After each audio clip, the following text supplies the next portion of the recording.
তো এই জিনিসটার কাজ কি? বেসিক্যালি আমরা যখন কোনো এক্সারসাইজ করি তখন আমাদের আঙুল দিয়ে আমরা কোনো ওয়েটকে গ্রিপ করি, যার জন্য আমাদের ফোরামস মাসল ইউজ হয়। আর এই অ্যাক্টিভেশনটাকে বাড়ানোর জন্য এটা হলো এক ধরনের গিয়ার, যেটা তোমার ফোরামসের স্ট্রেংথকে আরো বাড়াবে। কিভাবে? গ্রিপ স্ট্রেংথ মজবুত করে। আমি যদি একটা নর্মালি ডাম্বেল কার্ল করি তাহলে এরকম দেখতে লাগবে।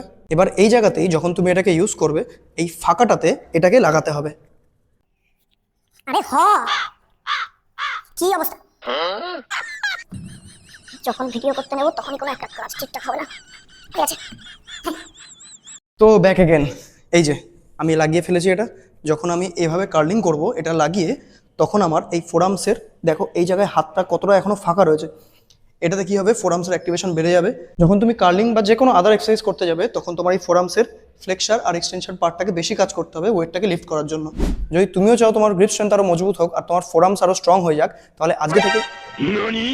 তাহলে এখন থেকে এই ফ্যাট গ্রিপটাকে ইউজ করা শুরু করো। তুমি অ্যামাজনে এটা কিনতে পেয়ে যাবে। আমি রেকমেন্ড করবো সবসময় এগুলোকে ইউজ করো না কম্পাউন্ড এক্সারসাইজগুলোতে, যেগুলোতে তোমার অন্যান্য মাসেল পার্ট বেশি এঙ্গেজ হয়ে রয়েছে। সেখানে যদি তোমার ফোরাম সবার আগে গিভ আপ করে দেয় তাহলে এক্সারসাইজটা ঠিকঠাকভাবে করতেই পারবে না। Follow for more fitness tips.